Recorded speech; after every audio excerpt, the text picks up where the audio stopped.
श्रीमद् भगवद गीता प्रथम अध्याय श्लोक नंबर 2। जिस समय दोनों सेनाएं युद्ध के लिए खड़ी हुई थी उस समय की बात संजय यहाँ तदापद से कहते हैं, कारण कि धृतराष्ट्र का प्रश्न युद्ध की इच्छा वाले मेरे पांडु के पुत्र ने क्या किया, इस विषय को सुनने के लिए है। पांडवों की वज्रव्यूह सेना के खड़ी देखने का तात्पर्य है कि पांडवों की सेना बड़ी है, सुचारू रूप से और एक ही भाव से खड़ी थी, अर्थात उनके सैनिकों में दो भाव नहीं थे, मतभेद भी नहीं था। उनके पक्ष में धर्म में और भगवान कृष्ण थे। जिसके पक्ष में धर्म और भगवान होते हैं उसका दूसरों पे बड़ा असर पड़ता है।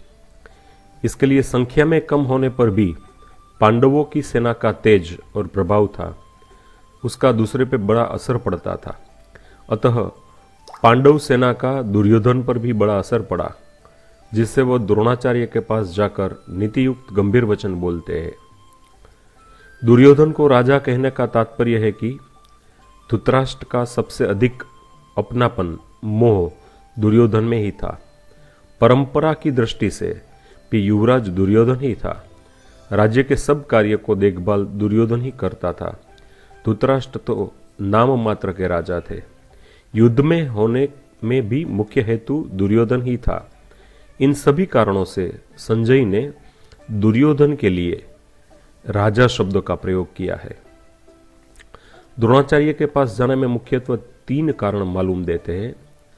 पहला कारण तो यह है कि अपना स्वार्थ सिद्ध करने के लिए द्रोणाचार्य के भीतर पांडवों के प्रति द्वेष पैदा करने का उनके अपने पक्ष में विशेषता से करने के लिए दुर्योधन द्रोणाचार्य के पास गया। व्यवहार में गुरु के नाते आदर देने के लिए भी द्रोणाचार्य के पास जाना उचित था।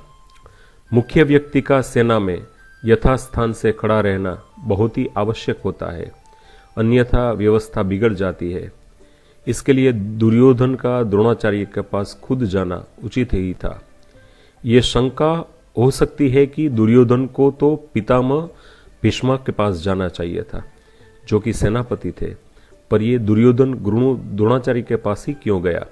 इसका समाधान यह है कि द्रोण और भीष्म दोनों उभय पक्षपाती थे, अर्थात वो कौरवों और पांडवों दोनों के ही पक्ष रखते थे। उन दोनों में द्रोणाचार्य को ज्यादा राजी करना था, क्योंकि द्रोणाचार्य के साथ दुर्योधन का गुरु के नाते तो स्नेह था, पर कुटुंब के नाते भी स्नेह नहीं था, और अर्जुन पर द्रोणाचार्य की विशेष कृपा थी। अतः उनको भी राजी करने के लिए दुर्योधन का उसके पास जाना उचित था।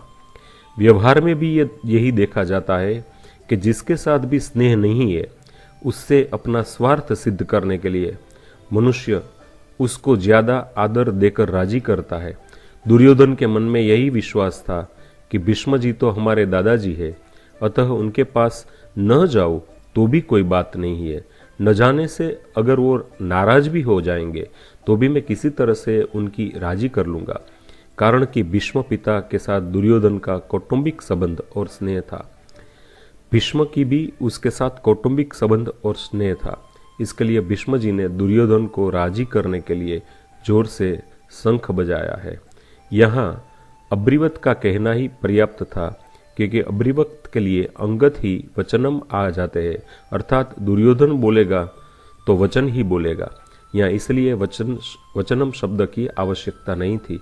फिर भी वचनम शब्द देने का तात्पर्य है कि दुर्योधन को नीतियुक्त गंभीर वचन बोलता है, जिससे द्रोणाचार्य के मन में पांडवों के प्रति द्वेष पैदा हो जाए और वे हमारे ही पक्ष में रहते हुए ठीक तरह से युद्ध करें, जिससे हमारी विजय हो जाए और हमारा स्वार्थ सिद्ध हो जाए।